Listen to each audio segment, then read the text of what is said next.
gabatar da sunanka ga masu sauraro, matsayinka da kuma takaitaccen yadda ka tsinci kanka a wannan sana'a.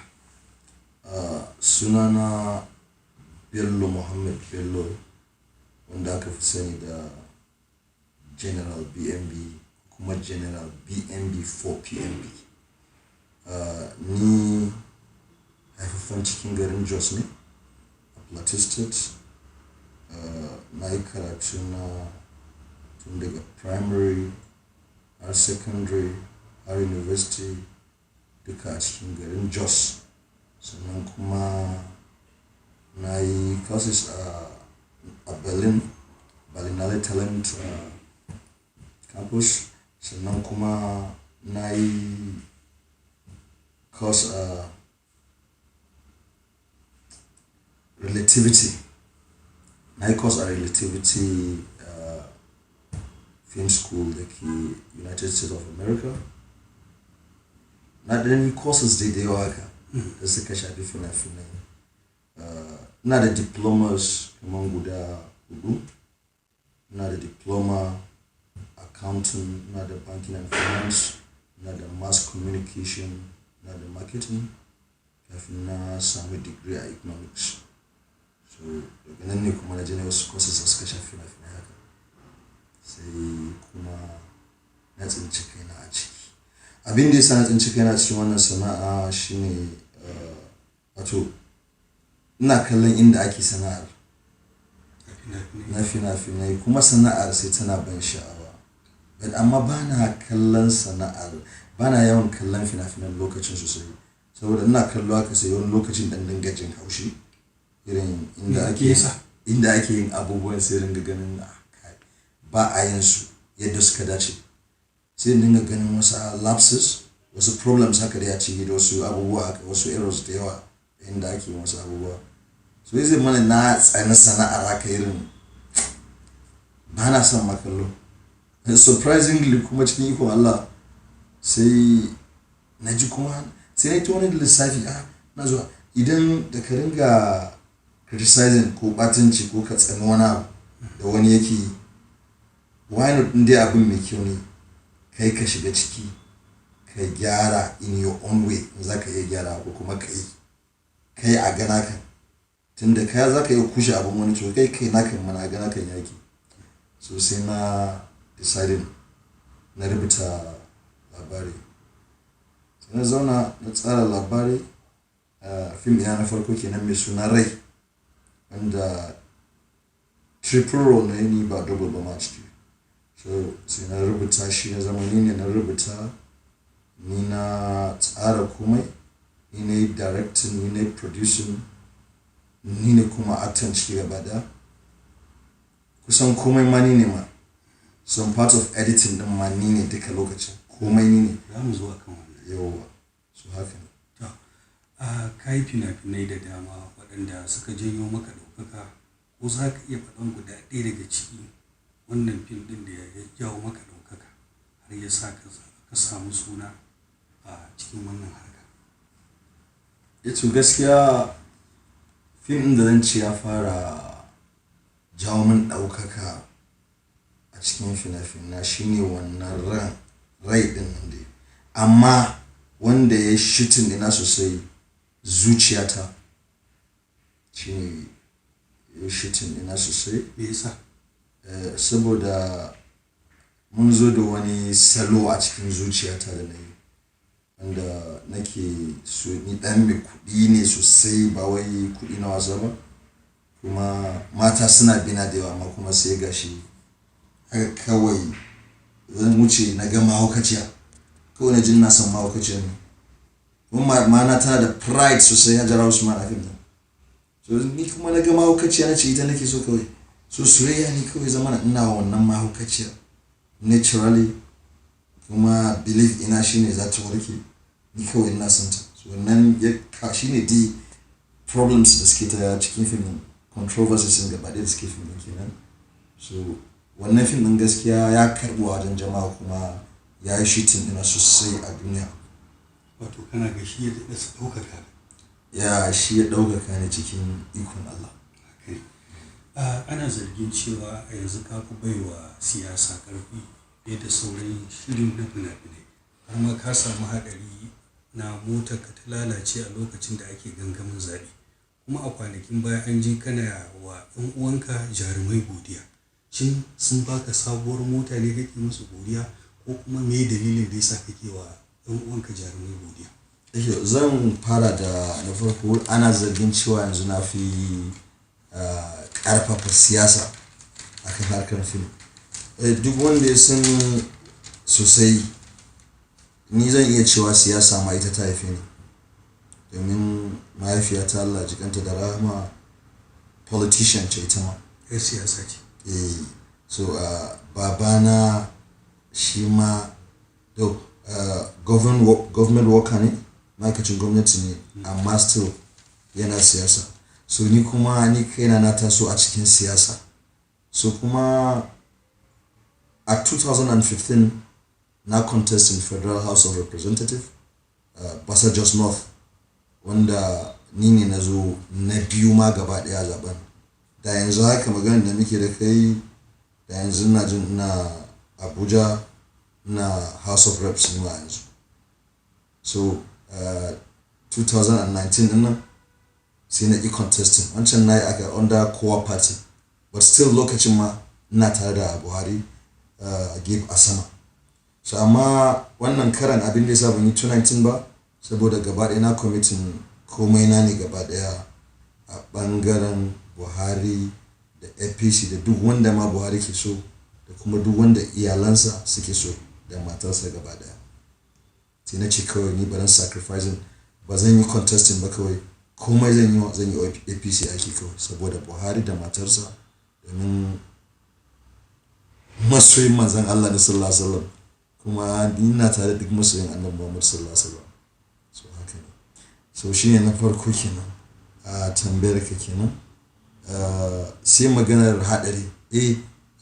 Na farko akwai motona da aka farfasa ta, Mercedes na C240 Formatic. Aka farfasa ta a wajen parking, aka ɗibi kuɗi ya kai 2.5 million da aka bayar za a siya shanu na Christmas na Vice Chancellor VC na University. Sai ya bayar ta nuna, aka farfasa sai aka drop in note cewa this is just the beginning, wato an fara kenan. So ni na ɗauki wannan a kan 'yan adawan siyasa ne suka ma haka, masu issuing threats saboda abubuwan da nake faɗa akan Atiku, akan mutane da yawa, akan komai, da kuma jajircewan da na yi haka. So na ce musu to shikenan, na ɗauki moto na wajen ma, amma ni ma na dropping one note na ajiye wajen cewa shege ka fasa. So akwai magana tambaya na uku a wajen nan. Menene a cikinsa, wanda a cikin tambaya uku ne a haɗe. Sai yawa, sai moto na biyu, shi Mercedes da aka ce na accident shi, wanda za a gan shi a page ina a Instagram, na customized plate number ne da shi, PMB 219, wato President Muhammadu Buhari 219, haka yake. So ina wajajen Riyom na tsaya, mun ci abinci da ni da Hamza Talla mai fata, muke tafiya za mu je Abuja ɗin kenan.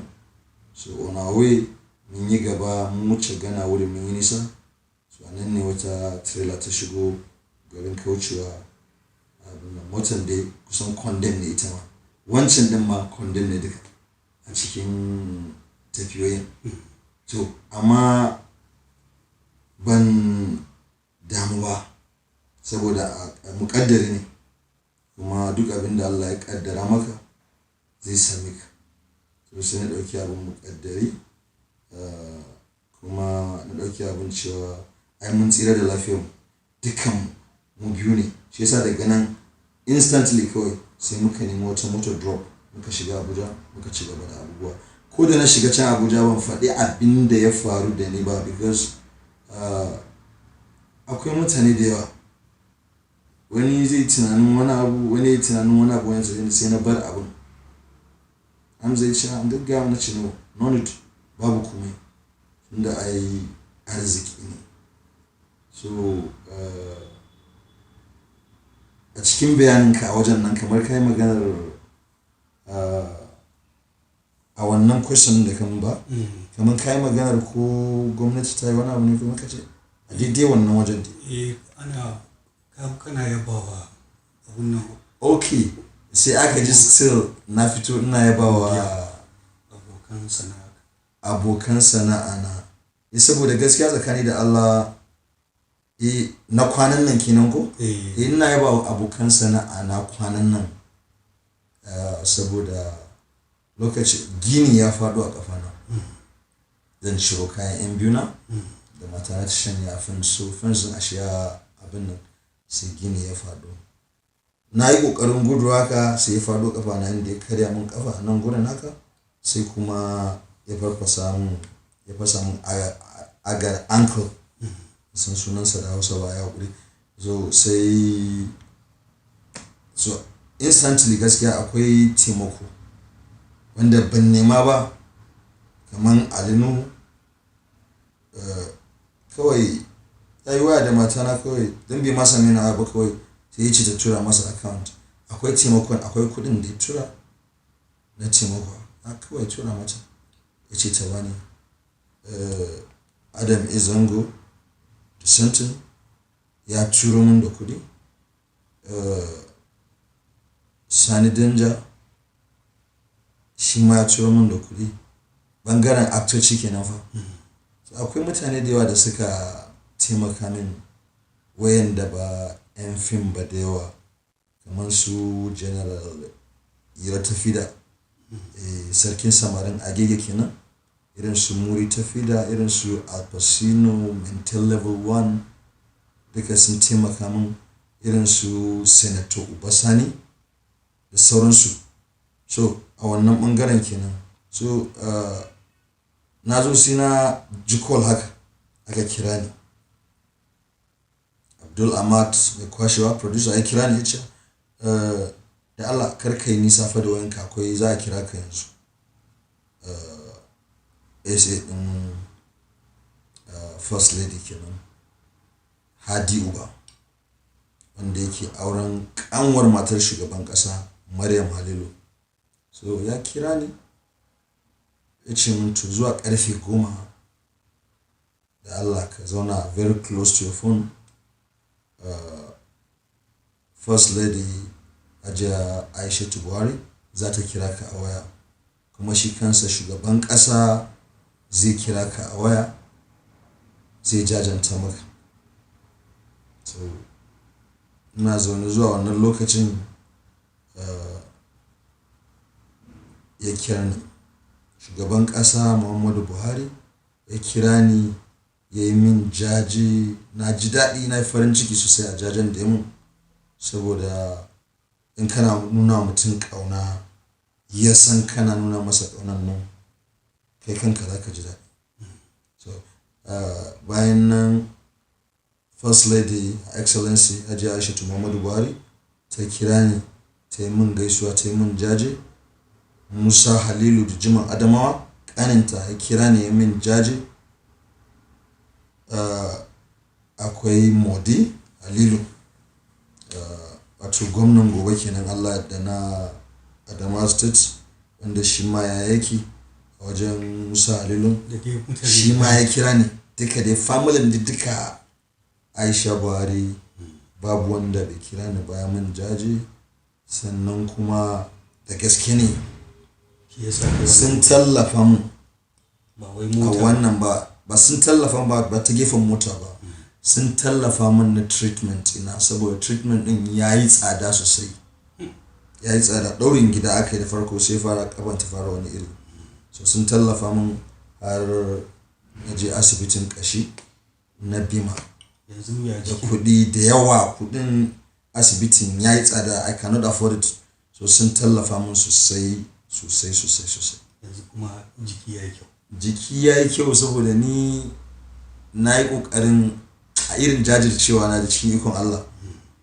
Ban jima asibitin ba ne, bar asibitin ba an discharging ina ba ne lokacin da aka fara wannan abubuwan fasa warehouses nan sai abu yake so ya zama kamar crisis. Kasan inda Jos take. So aka fito ana tara motoci, ana fito da mutane, ana saransu da wani abu kusa da inda asibitin yake.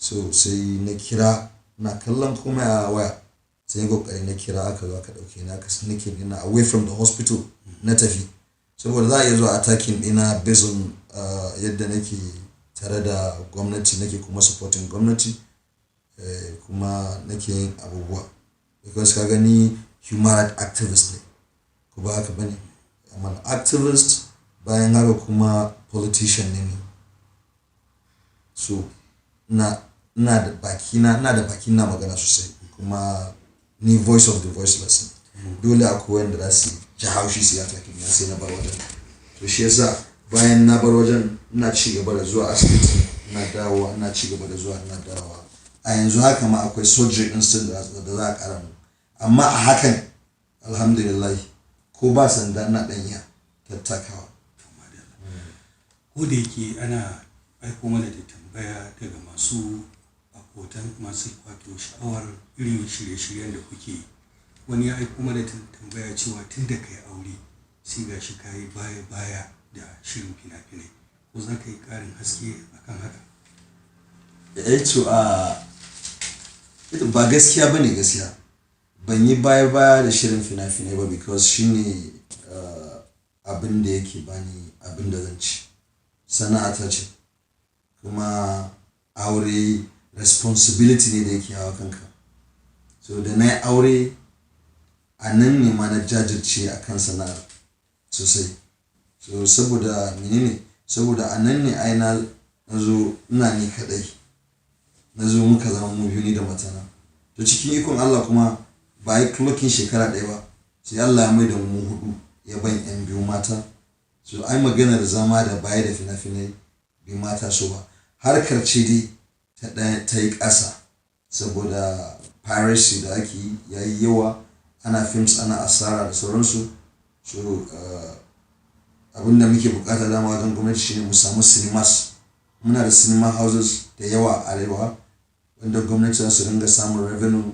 to film ɗaya in ka sake za ka samu kuɗi so dole sai na yi baya kaɗan saboda in concentrating akan wasu sana'o'in tunda ni ina mining a mai miner so na fara mining ma kafin film so na ɗan ce na ɗan tattaɓa wasu game inda kuɗi za su shigo.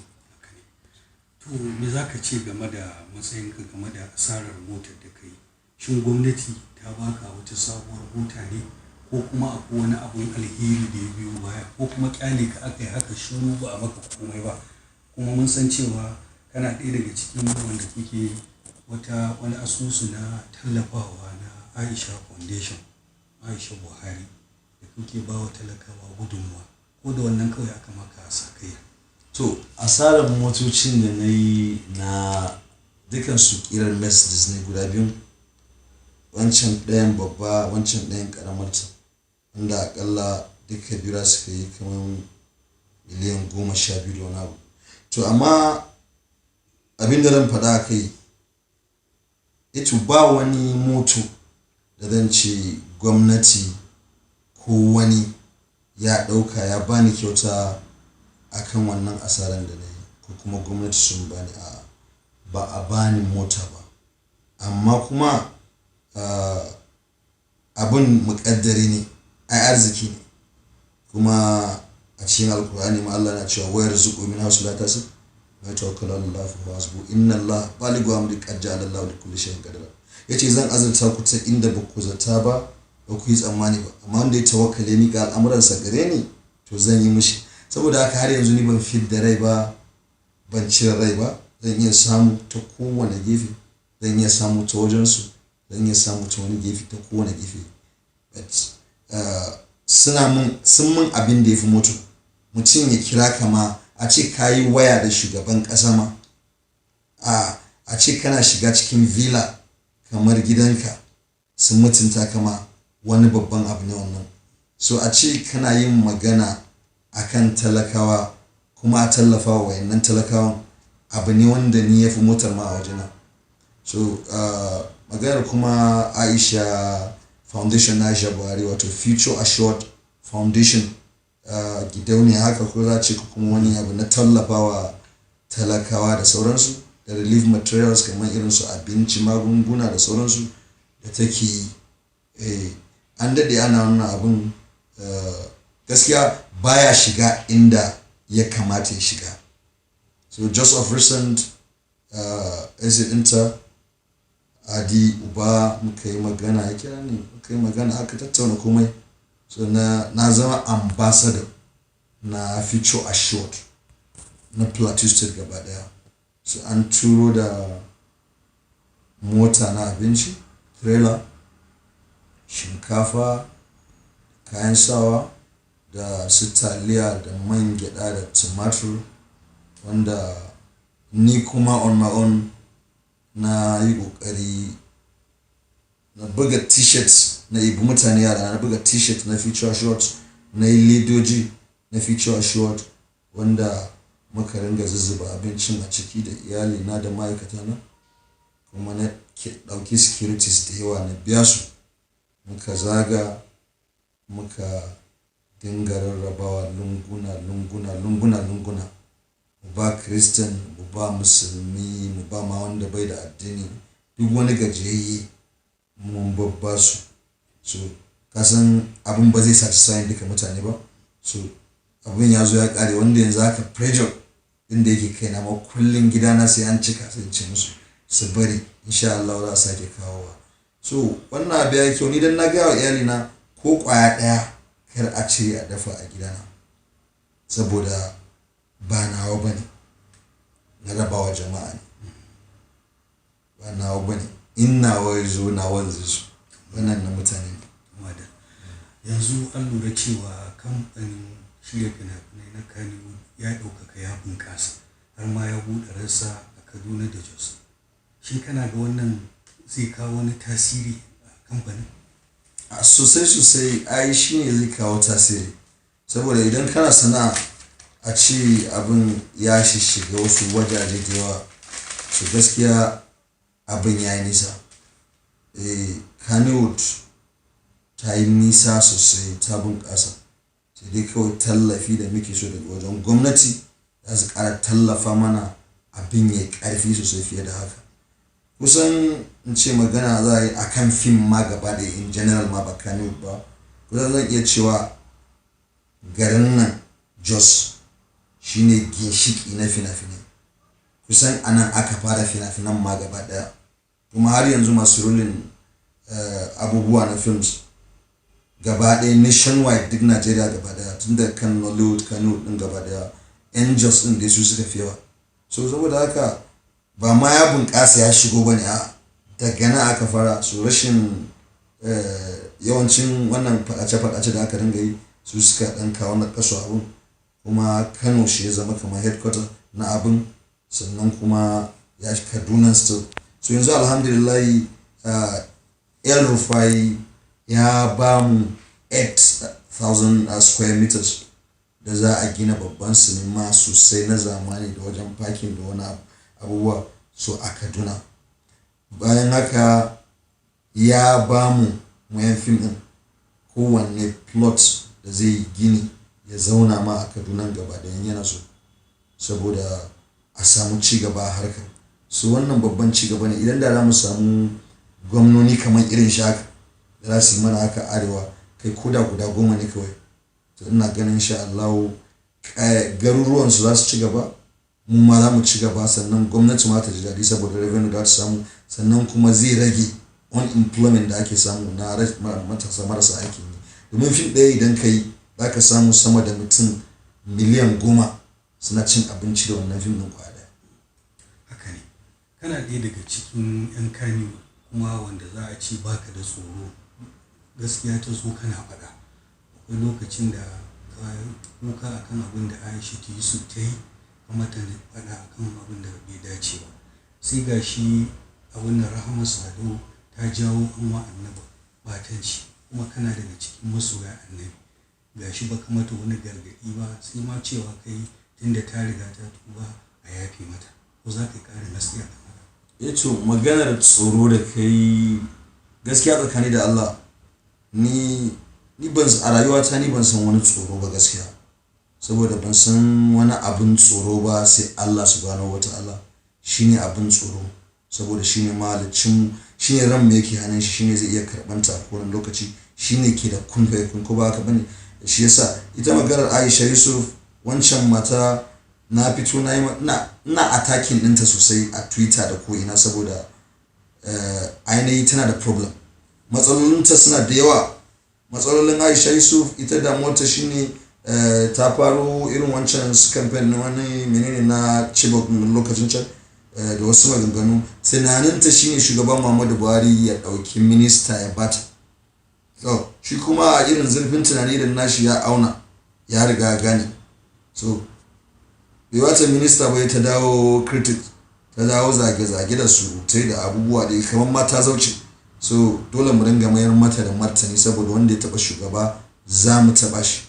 Duk wanda ya taba shugaba za mu taba shi domin an ce kai biyayya ga shugabanka, kai masa addu'a sai ya samu zaman lafiya, amma ba ɓatanci ba da kuma wani abu. Kuma ita agent ne na Yahudawa, ba Yahudiya ce kawai gaba daya. Yawa duk abin da take is fake, it's not real.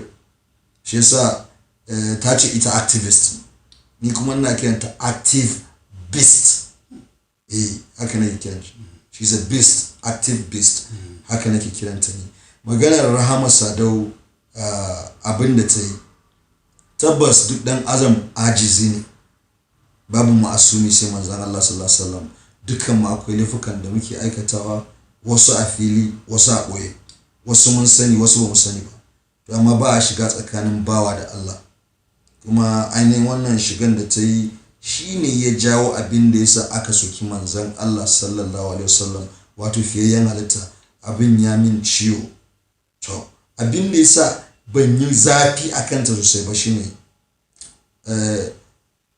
akwai mutane da yawa waɗanda ba sa musulunci, da su burinsu shine su ga wani musulmi ya yi wani abu ko kuma a samu daman da za su soki manzan Allah sallallahu alaihi wasallam. So wani ya zo karkashin wajen post ta ya yi soki manzan Allah. So ba wai ita ta yi ba, amma ita ce sanadi. Amma daman suna neman irin wannan karamin chance ne don su soki manzan Allah. So ni sai na ga cewa ba zan la'ance ta ba kamar yadda sauran mutane suka manta da laifukansu suka la'ance ta. Ni na fito ne na yi mata nasiha kan cewa ki tuna kina da iyaye, uwarki tana raye, ubanki na raye. Dan na ɗauki hotonta ne mai da ta sa hijabi sosai, ta yi shiga wanda na musulunci sosai. Ta ce ta duba difference na wannan hoton da wancan hoton, wanne ne ya fi kyau, ko ba haka bane? Ta duba wanne ne ya fi kyau. Ko kai aka ɗauki minti aka baka sweet aka kawo maka ɗaya a buɗe ɗaya a cikin gidansa a rufe, ba za ka ɗauki buɗaɗɗen nan ba. Rufaffen za ka ɗauka domin shi ne yake da sirri, shi ne ya nuna mutuncin, ya san mutuncin abin nan ɗinsa. Ba ka ɗauki wannan ba domin wannan buɗaɗɗen wataƙila akwai virus a ciki. Na ce mata to kina da iyaye, in suka ga wannan abin za su yi alfahari da shi? Sannan wata za ki zama uwar wasu, shin 'ya'yanki za su yi alfahari da waɗannan hotunan? Inda yanzu muna wani irin lokaci ne da abin da duk kai zai iya zama a sama gaba daya. So za su gani, za su yi alfahari, ko kina ganin ba zai zama musu abun gori a wajen abokanansu ko kuma wani abu ba? Saboda haka ki gaggawan cire wannan hotuna kuma ki tuba wa Allah, sannan ki roƙi jama'a su masu yafe miki. Abin da yasa saboda shi Allah mai yafiya ne, kuma ba shirka ta ba. Ba haka bane? Inna Allah la yaghfiru an yushraka bihi. Abinda Allah ba yafiya shine shirka. So ba shirka ta ba. So na ji daɗi ta ji magana, ta cire hotunan gaba daya, kuma ta fito ta roƙi gafara ga jama'a, kuma ta ce ta roƙi Allah ya yafe mata. So babu komai, Allah mai yafiya ne, ba a shiga tsakanin bawa da Allah. Kwanan nan ka fito da wata waka ta maulidi, wasu na cewa to shin ka koma waƙoƙi ne gaba ɗaya yanzu a harkokinka? Ito ai to wani gefe yana daga cikin general ɗin ai. Ni mawaƙi ne tun baya sosai. Na yi fara yin waƙa ma kafin na fara yin fim. So kuma ni haka kawai zan iya fara yin waƙa. Ko yanzu haka zan iya fara yin waƙa akan manzon Allah, kuma ina sauke kowane irin abu da kafiya haka kuma zuwa mun kawai zai ba wai abin nan ba. yanzu da muke magana za ka iya yi Zan iya yi. idan mana kaɗan mu ji. Ya Rasulullahi mai cetona, kai ne masoyin Allah na, dan kai aka yi wannan duniya da muke zaune cikinta. To ka zo ka cece ni ya manzan Allah, ya Muhammadu ƙaunarka ta shiga raina. In ci gaba ne kuma tsaya. mun gode. Na ce watakila akwai abin da kake so ka faɗa a takaice da ban tambaye ka ba, kuma me kake so ka ce? Ita abin da zan ce shine mu kasance masu faɗan gaskiya a kowane lokaci, sannan mu kasance masu addu'a ga shugabanninmu. Idan muka ci gaba da la'antar su, abubuwa su dinga lalace mana.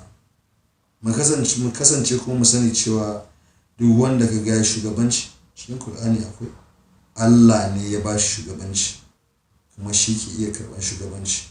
Su kuma shugabanni su san cewa akwai nauyi a kansu da ya kamata su tsaya su sauke, su yi iyakacin ƙoƙarinsu su bar wa Allah saura. Sannan kuma ina so in kira ga jama'a, masifun nan da suke faruwa yanzu Allah ya kawo mana sauƙinsu, mu zamanto masu ɗaukan ƙaddara.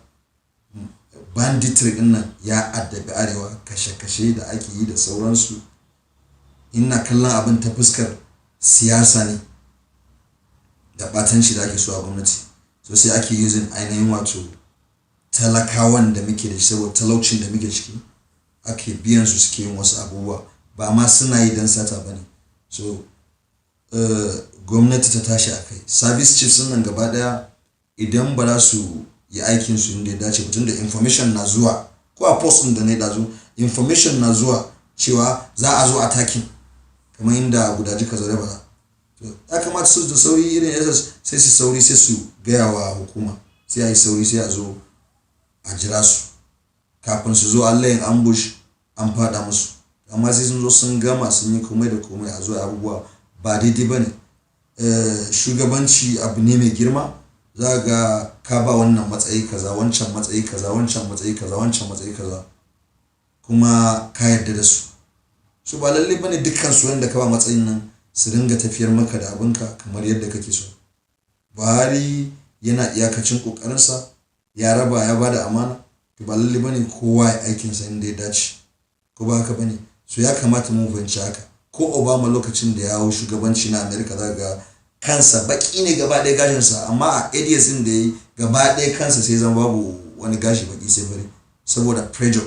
So akwai pressure sosai. So amma kullum mutane mu sani cewa mu ringa duba wala nabulu wannakum bi shay'in min al-khawfi wal-ju'i wa naqsin min al-amwali wal anfusi wath thamarati wa bashir as-sabirin. Inna Allah idha asabatu musibatun qalu inna lillahi. Allah ne ce zai jarrabe mu da abubuwan ban tsoro, da yunwa, da rashi na rayuka, da abinci, da abubuwa da yawa na masifu. Amma sai ce manzon Allah ka yi albishir ga masu haƙuri, su ne wanda idan masifar ta faɗo za su ce daga Allah muke kuma gare shi za mu koma. Ba wai ka ce a Buhari bane, a wane ne, a wane ne. Ba wai an ce fa Buhari nan fa ba ya abin nan bane, dole shi akwai lapses da yake da shi, saboda shi ma dan adam ne. So amma ba deliberately bane. Duk wanda ya san shi sosai, mutum ne mai gaskiya, mutum ne mai riƙon amana, mutum ne wanda bai sata, bai cuta, kuma baya so a yi. Daga ƙarshe ko kana da wani sako ga masoyanka? To sako ga masoyana kawai shine su kasance masu jin tsoron Allah, su kasance masu jin tsoron Allah, su kasance masu kishin ƙasansu, kuma su kasance masu ƙoƙarin yin sana'a. Always mutum ya ƙoƙari inda babu ƙofa ka creating makanka ƙofa. Sannan think of what to do for the government, no, not what the government will do for you. Yana da kyau haka. Mu tsaya da ƙafanmu. Idan muka jajirce muka tsaya da ƙafanmu, duk abin da muke so mu samu Allah zai mana, dan Allah ne yake yi ba mutum ba, dan adam bai isa maka ba, sai dai Allah da yake rizuqun nas bin nas ne, to haka lamuransa yake, zai iya azurta ka ta wajen wani tunda shi ke azurta mutum da mutum. mun gode wa General BNB zan ce ko? General BNB, amma yanzu na ƙara 4 PNB. Da ka ba mu lokaci muka tattauna da kai, Allah ya ƙara ci gaba ya ƙara maka lafiya. Ni ne zan yi godiya sosai da kuka yi tattaki domin mu tattauna da ku.